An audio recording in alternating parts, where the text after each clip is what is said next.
Welcome back to the Unstuck podcast. I'm Heather, I'm Cameron. and today I wanted to talk about an interaction that I had on a social media post yesterday. I usually don't engage very much on social media. I used to a whole lot, and then it destroyed my peace because it can become really toxic really quick. But this exchange was really quite pleasant. Some differing perspectives and viewpoints, but a respectful discussion and appreciation for the other person's point of view. And this post, I'm a member of, and it's a good group. A lot of great, really conscientious and like mindful thinking people on there, but it still can be like a toxic playground, just like any other social media group out there. But there's a post that was made about an individual who was saying that their wife didn't desire them, and there were certain things about themselves that they were recognizing that might be undesirable, and they were working on fixing them. And then, in particular, there was one thing that he knew for sure he needed to do, and I'm deliberately being vague because I want to respect privacy of that group, even though the poster was anonymous. But it was just a big thing that had challenged this person for a while, and he thought was really the reason why his wife couldn't desire him, and it had to do with health. Um, and he's like, well, if I, go through the pain of fixing this problem, and she still doesn't desire, what then? And so I responded. There's already a few posts on there, and I responded that any change that he had to make or wanted to make should be for himself, not for her, because the moment that you are making a decision to change for somebody else, like, you're not really convicted, you're not really, Or your success is dependent on somebody else's approval or how they show up. yeah. And so those type of, I mean, think about, like, just for example, the yo-yo dieting that happens in our culture, I think is a direct reflection on a beauty standard that's in place and people wanting to feel accepted. And so they go through the hoops, but they're not doing it because they love their body, because they value their body and they want their body to be strong and healthy and live a really long time. Like, it hasn't gotten that deep for a lot of people. And so what the consequence of that is, you see like a lot of ups and downs, and because the choice hasn't been made to choose fully into what you want, it's more, I want the result, I want the validation, I want the respect I get, I want the attention that I get. And so I'm going to jump through these hoops, and it's not really deeply rooted inside of you, and you don't know your why. Well, you might have your why, but it's not a why that's actually going to be meaningful to you in the long term. Also, because when you're doing this for validation or for somebody else,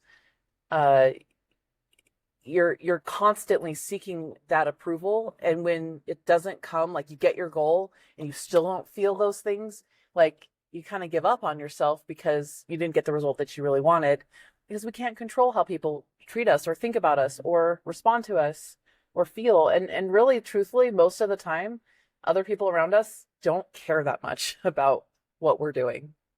And sometimes they might show up for a while, and you might be thinking you're getting results, but eventually it won't be, because it's not for you. As soon as it's not showing up the way you like, it'll crush you. Yeah. And it's interesting, like, people, yeah, you're right. Like, they will show up for a little bit because they'll be excited, and you're doing something that they might feel like they really want to do, and then they lose interest. Yeah. And it's why sometimes we make these circuits that are not really working very well, because we did think they worked at one point. They did produce a results. They just can't, they're not something that can be sustained. Yeah. And so we get in our head that that's how we have to do it. I remember too, like, after having babies, and I got messed up on hormonal birth control in the first part of our marriage. And I don't have a lot of regrets in life, because I believe that you learn from them. And I've had some things happen that I wish I don't ever want to go through again, but I see the value. That one, like, it's just messed me up. And I already knew going in that it probably wasn't the best idea, but we weren't insured if we got pregnant. And I was like, just wanted to make sure that we were protecting ourselves. And so it messed me up, and I started gaining weight rapidly even after I went off of it. And then with pregnancies and stuff, like I found myself like 80 or 90 pounds heavier than I was when we got married.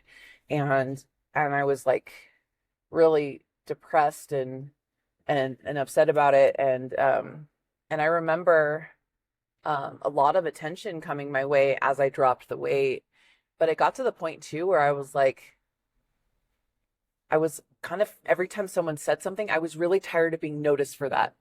Like at first it felt great because, oh, I'm making a difference, people see it, and then all of a sudden it's like I don't want that attention on me that way. So even when you like just know that, maybe you want that validation, you want people to see you, but it might not always show up the way that you actually want it to. Um so anyway, I left the comment about making sure you're doing it for yourself, and that was the only way to guarantee like success and true happiness with your results, and wouldn't leave you wanting more. Um, and then I said that I had my own experience um, with a lack of desire in our marriage, and that it wasn't until I fully chose in to our marriage that the desire came, and that by by I also promised this individual that by owning yourself, that's exceptionally attractive. When you own your own problems and you own your flaws and you acknowledge them and you share who you are and who you're trying to become with your spouse, and you just do that without an agenda, without trying to convince them that you're great, or to feel good about yourself, and you're just intimately showing who you are and owning your own crap and not blaming anyone else for it, it's exceptionally attractive, and that it might help her choose fully in to the marriage. Um, and I remember, just a side note, before we move on to the comment, the response that I had, um, the side note on this is that I remember feeling that way about Cameron. Like, here he was showing me some of like the ugliest things he could think about, when he was disclosing his porn pattern and his struggle with that over the decades, and really like not censoring anything. He was sharing everything with me. Um, and so he was like, I bet, and you tell me, like, how did that feel? Like exposing that side of you? Like, what did you? Oh, Yeah. it was incredibly frightening, but it was also immediately relieving in a strange way. I think a lot of people can probably, if you've had something similar happen, when you can get that off your chest, there's an immediate relief. But it's also just incredibly frightening while you're doing it. But you had used words to describe it like beast or monster, like something Yeah, really ugly and vile. Like that's how it felt, exposing sure. that side of you. Yeah. And so you had mentioned it feeling like a beast or a monster and something really truly ugly and Oh, vile. yeah. It felt like a side of me that was so ugly and awful. Yeah, like the Jekyll and Hyde. It was the Mr. Hyde that I wanted to keep away from. Mr. Hyde. That's actually kind of an interesting I think way to it's look meant at to it. be Yeah, that way. HIDE instead of HYDE. Yeah. Um, but anyway, as he was revealing like the most ugly parts of himself to me, he became like way more attractive to me. And like I have firsthand experience of watching this work, where when Cameron, like, because I felt immediately like he had grown up like overnight. And we talked about this a lot in the beginning of our journey, And where I just want to jump in real quick. I, hmm. I don't think, again, your results are going to vary, and you can't expect things, but I can tell you that the level of love and connection that we reestablished so quickly was so fast. It was almost like whiplash. I didn't understand it. Um, but go ahead, continue. Like I'm just saying that our results happened so rapidly. It was I almost felt like whiplash. Like I don't even deserve this much love and connection that I'm receiving. yeah, I remember you expressing that. I think there was just something so really I had been previous to knowing about everything, like I was feeling like I want to know him better. And I'd be asking, what are you thinking now? And I didn't understand there was something big to know better. I didn't know that. Um, or if I did, it was very subconsciously and not to my, conscious awareness that there was something deeper. But I wanted to know more, and I felt that agitation. Like I just wanted to feel closer. And so all of a sudden, for him to be like so raw, because so just a little, and we can cut this out later if you don't want me to talk about it.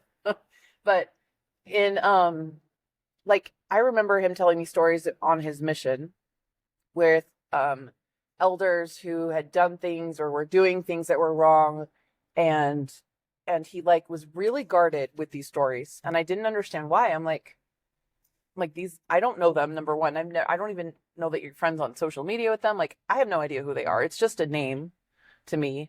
And their story, but you were really like guarded about sharing those stories, and I always was wondering why. And like, and all of a sudden he started being open with those stories and things like that. And I think there was a connection for you when you were talking about somebody else who was doing something um that was wrong. It tied into the shame you felt for doing things that were wrong. And Probably. I think there was a resistance because it was probably very exposing to talk about somebody else's stuff, when you weren't being honest with me and yourself with the other stuff. And so just all of a sudden having like all of him, like he just answered every question. He was free with his feelings. He would tell me things that he knew would feel hurtful to me and that I wouldn't like hearing, not in a mean way, not in an attack, but answering things truthfully. And that was really refreshing. And just watching, like, and I think I was mentioning this before your comment, that it felt like he grew up overnight. And I felt like I grew up overnight. And I even remember thinking, like, pre-T day, about how I felt like a bit of an imposter. Like, here we are, we've got 5 kids, we have responsibilities, but I'm like, I still feel like we're playing house. I still feel like we're not really like owning our life in certain ways. And I didn't know what was missing. I didn't understand it. And all of a sudden it's like that piece, that big gaping hole of the puzzle was like filled, and we just grew up overnight. And that as well became very attractive to me and highly desirable. And I just think it's such an interesting thing because hear me out. Like, if that's not your experience, maybe you've gone through this. Maybe you've heard some things that were really difficult to hear, and you've heard the ugly side of your partner, and you didn't see that as attractive. It's not what he was doing or what he was telling me about was attractive, but the man who was owning it and saying, I'm going to take care of this. I own it. This is my problem. This isn't yours, and I'm going to fix it. That was exceptionally attractive. And so maybe you've gone through that. Maybe that wasn't your experience, and that's okay too. I'm not trying to say that this is the only right way. We all experience grief and mourning and like betrayal differently. But I would say that if you've got a partner that is working on it, that is owning their own problems, that is facing the reality of what they're doing and how it's affecting themselves and and others, and how it's literally damning them right now, then look for that. Try and find that, especially if you want this relationship to work. If you want healing and you want connection and you want to grow back together, be watching for those traits and try and look for those instead of focusing on the thing that they're sharing with you and the thing that they're dealing with or the thing that they're overcoming. Because the person who's willing to confront themselves and fix themselves and heal themselves and become the better person for themselves and for their relationship with you is somebody that is worth admiring and worth desiring. That is a quality that a lot of people do not possess, and we don't even know we don't possess it yet. So Response. yeah, so the response that came was, interesting, like, thank you for sharing, kind of. And then, but they wanted to point out that there was a difference between choosing into a relationship and desire, and those were two separate things. And immediately I'm like, I mean, I understand that concept, but it was like, no, this, my experience says something different. They are very uniquely tied together. And and so we went on to chat and discuss about that. Um, and this person, I think, if I'm understanding and discerning correctly, is saying that you can choose into a marriage and relationship. You can choose in to being faithful and committed to a partner, but desiring them and being attracted to them is completely separate. Like it's a different thing. You can choose in, but you can also lack desire. And my response was just based on my own personal experience. Um, and and I wonder, and my big question for, I have a point on that, maybe. okay, we want to do that now? Sure, if you want. Okay. So actually, I have a quick point on that I'm wondering, especially because I think it might have been a man who was responding. I'm wondering because men are a bit more capable of compartmentalizing that he actually there is a little bit more truth to that. I think you could commit yourself to. So, for instance, I think a lot of times because of men's um, proclivity in in the relationship to maybe be more the provider as far as like um uh well-being and things like that for the family on with monetary and you see what I'm saying, like they kind of provide for home. It's a very traditional role. Yeah, very traditional role. But I Yeah. think because that's more of a proclivity for men, you could choose a job you don't like without actually choosing into the passion of the job. Does that make sense? And I'm wondering if that's And be more dedicated to showing up and doing your best and right. making the money And so the yeah. goal might be so much that we've talked about differentiating how it's two individuals who are coming together to work on the third thing, which is in the middle, which is the item is the marriage, the thing itself. And what's good about that is that if you are doing something to damage the marriage, while it does affect me and I will talk to you about it and I will have boundaries and stuff, it doesn't actually mean you're hurting me. And so I'm wondering if he's kind of taking it that way, like I've dedicated to the object of marriage, And I think but I you're haven't right. chosen the person. Maybe that's what it is. I think you're right. I think you might even choose the person. Like I'm committed. I'm here. I'm gonna show up as a partner for this person. But like sex is a separate thing. And I think here, and the thing that I learned through my own experience was that choosing fully in and desire were very much attached and holistic. And I wonder, like you're right. I think men and women typically think differently, and men are a lot more compartmentalized, and women like to um, have things have meaning and they see connections very easily, more interconnected with things. And of course, because I'm a woman, I'm thinking my way is a little bit more ideal or right. But all I can speak to is my own experience, and I can't, like, to think of it differently feels like it's missing something. And so like Sure. I will advocate for this because you know, and it caused me because I hadn't thought about like the difference between choosing in and desire like consciously before. I had this conversation, and so it caused me to be doing a lot of thinking while I was responding, and we were talking back and forth. Um, but I ended up sharing a little bit about like my own experience with desire and choosing in. And so like I never had a problem with being like low desire or not interested in sex at all. It was all of my anxieties and all of my resistance to it had everything to do with like a lot of complicated feelings and fears and anxieties that were blocking it, so I didn't feel safe. And so like I did go through a period of time where it was like you know, I knew that you weren't satisfied with how things were happening inside of our marriage, but I like literally felt like if I gave you that, I was losing a piece of myself, even though sometimes I wanted it. And it got to the point where like I would be like feeling desire but terrified to say anything to you about it, even though I knew you'd be so happy, because I felt like I was losing a piece of myself and I was losing like choice. I think it really comes down to losing choice and agency. And if I and having listened to a lot of podcasts and counseling and experts on this, like that really boils down to a lot of women's experiences when they feel like their choice is altered and that it's expected or wanted, like you lose the parts that make it fun.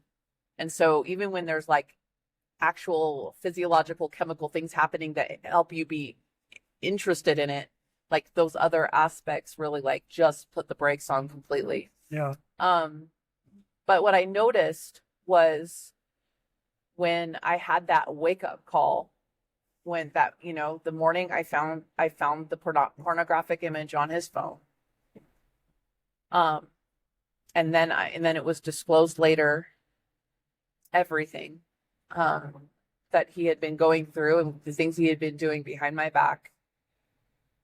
Like it was just a massive wake up call to me.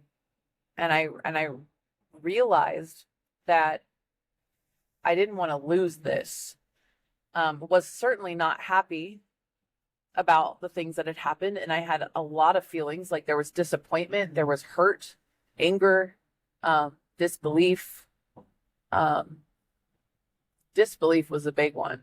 I could not wrap my mind around what he was telling me and what I thought I understood about him. And I realized that I didn't want to lose what we had in our marriage. I had a lot of feelings that were complicated and they were arranged all over the map. But I knew I wanted this and I knew I loved him. And I also understood, because I had been dealing with like, how do I fix, what can I do to fix the problem? I knew that my feelings on this were part of the problem. That was a pre-existing understanding. And just how I showed up. And I was fully aware of all the ways that I wasn't showing up the way I wanted to as a spouse. And I realized that played a part in our dynamic that was dysfunctional. And so I think for me, I recognized, like, I'd seen so many examples in our life of people that we knew and people that we had heard about where something like this happens and the marriage falls apart. It doesn't last. They're now divorced. And I didn't want that. I wanted to be with Cameron. He was my best friend. And so I was going to do everything that I could to fix myself, my part in the dysfunction that we had created together. And that allowed me to choose in fully.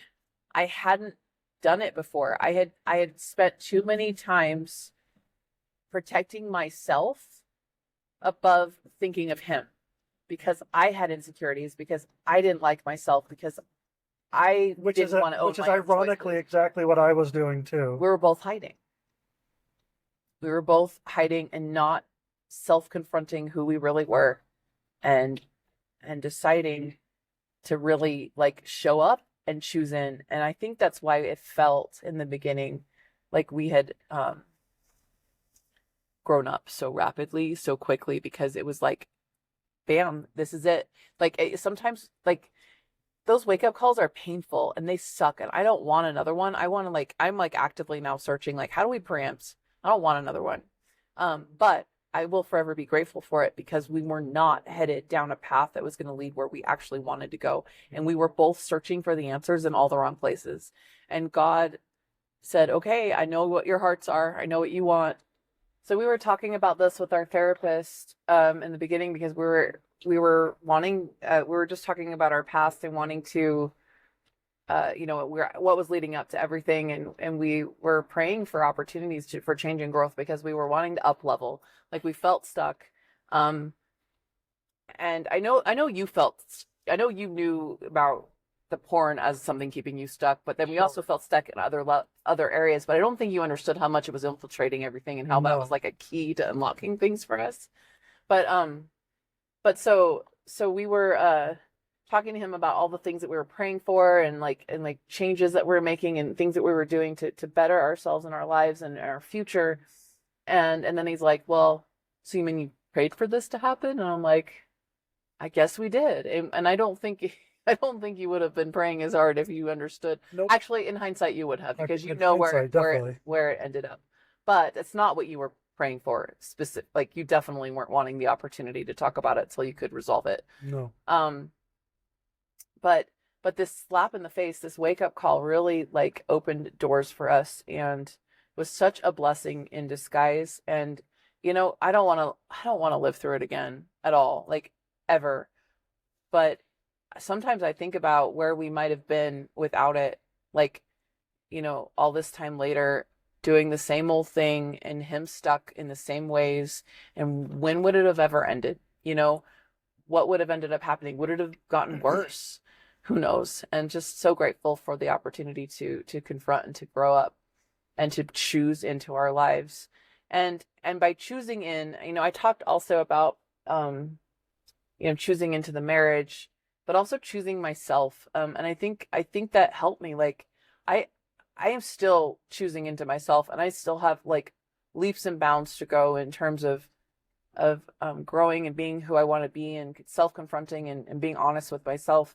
But I know that in the past, in the days since T-Day, I have been a lot more compassionate with myself and more understanding with myself. I had to confront with everything that happened with us. I had to confront that good people make mistakes, because I had told myself this story that if you're really good, you don't.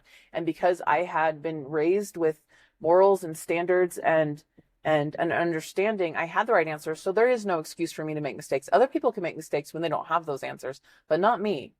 And I'm like, what a judgmental thing to do, because I think I was inadvertently, because I wasn't like sitting around being nasty to other people that of my faith. I was like, I think what I was doing was like, well, they must just not have the understanding I did, right?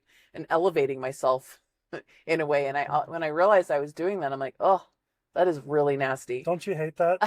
I've plenty of times, and this happened a lot recently with certain aspects, that as I was digging into my own growth and where I was stuck before, and when you find something that's just, it feels either ridiculous or ugly, but it's true, it's just like, Yep.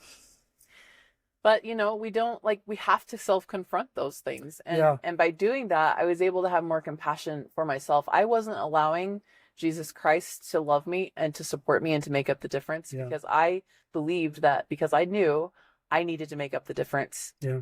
And I couldn't ask for it until I did that. And so I was living my life a lot alone without getting the support I could have had from my Savior. And how desperately I needed to rely on him, especially in the healing process. And it took time for me to get there and to allow it. And now, like, but what I've gained after doing the work is knowing he loves me and knowing he's there for me, and I'm not alone. And this wasn't, I had feelings of betrayal from God, that like, well, God knew this was happening, and if he really loved me, he would have told me, even if Cameron didn't tell me. Like, and so just had to work through all of that to get to that center of internal peace that says, that the Savior loves me. So I'd like, let's think about this response again. So what are your feelings? So we talked about this actually later, the difference between, I think you can choose the marriage and not choose the person, but I don't believe you can choose the person without also choosing the relationship. What I said to the individual was that I was spending a lot of time. I wasn't before. I would have said I chose you, but what I was doing was not choosing somebody else. It wasn't choosing you. It wasn't choosing the marriage. I was not choosing something else. So what would you think? I was there. I wasn't going to be unfaithful. I was going to do what I was supposed to do and muddle through it, but I wasn't choosing in to like really knowing you, knowing me, and building something brand new together. I think I was just trying to like, I think you get married and it's like, there's a whole lot of things. You want the validation of feeling loved and supported and someone's there for you. You want the social status of it. And all of those things help you feel important, help you feel good about yourself, like you've done the right things. And I missed that mark. Marriage isn't about that. Marriage is about finding a person that can really, you can love and lean on, and they can love and lean on you, and you work through this life together and work towards eternity, where you get to be together forever in a resurrected, perfected state, and like, you know, just the joy and happiness that comes from that. I think you should Like, be optimizing each other's progression. Right now, we're in the middle of figuring it out, and thankfully God gave us marriage so we don't have to do it alone. And I didn't understand it from that perspective. It was more like, it's what I'm supposed to do, and you're supposed to meet all my needs and love me no matter what. Like, it was very one-sided before, and I didn't understand I was doing it. I think we both were doing that in totally. a lot of ways. So Yeah. you know, to sum it up, Well, I'm curious, what would you say for this person who was trying to better themselves to be chosen? the original poster. Yeah, would you say that maybe they should spend a little more energy on understanding how to choose the other person? What would you say would be the better? Well, I think when you're coming for from a place of need, which it sounded like this person was coming from, like they need that person to desire them. I'm going to do whatever it takes so that they desire me. You know, just that need. Like, people don't want to be responsible. That's how I felt. I didn't want to be responsible for your well-being. You know, and I think that's why I rejected sex a lot, because it was like I didn't want to be responsible for that. You own that. And so I think when we're needy like that, it's not attractive at all. And so I would suggest, like, who does he want to be? Like, when all is said and done, who can he respect at the end of the day by how he's shown up in life? And work on becoming that kind of a person. And work on learning how to love and desire her. Speak her love language. Reach out and do all that he can to influence that, but not to get it back for self-validation, but because he loves her and wants her. So, like, it's two parts. Who does he want to be? Be the person he wants to be. And if fixing this problem that he was talking about isn't that, okay, and fine. And it is also appropriate. So, and I know a lot of people might be thinking this, well, what if she really just doesn't? No matter how much he chooses her, she really doesn't choose him back. Well, then you do have to provide boundaries and say, if I'm working on this as hard as I can, and you genuinely are differentiating yourself and separating your happiness and owning and having the responsibility for your own happiness, then yeah, they might create a boundary where you're just not being reciprocated, and you have to decide. But you end up being the kind of person that you want to be. Right.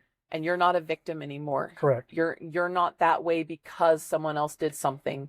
You can stand on your own 2 feet and say, I am who I want to be. I am my best self. I am pleased with who I am, and I feel good about that.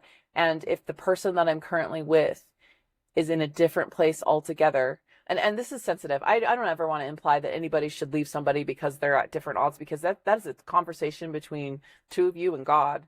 But if you really find your place, like, at complete opposite ends, because people have their own choices, at least you are the kind of person you want to be, and you can attract the right people into your life at that point so that you can be happy and that you can have all that you need to be feel supported. It really comes down to ownership. It really comes down to ownership, like you said. And I think once you recognize that you are the person acting and you're not being acted upon, if you really take that tack, I really think that you can set boundaries that are appropriate. You can analyze your boundaries, and then you can appropriately enact them. But again, you're acting. I can go to you, or this person can go to their spouse and say, hey, listen, I'm having these feelings and I really want to work on them. And this is what I feel like. I feel like I want to be chosen. And then if they don't choose you, it's still not what makes you. It's not changing who you are. No. You just know more about who they are.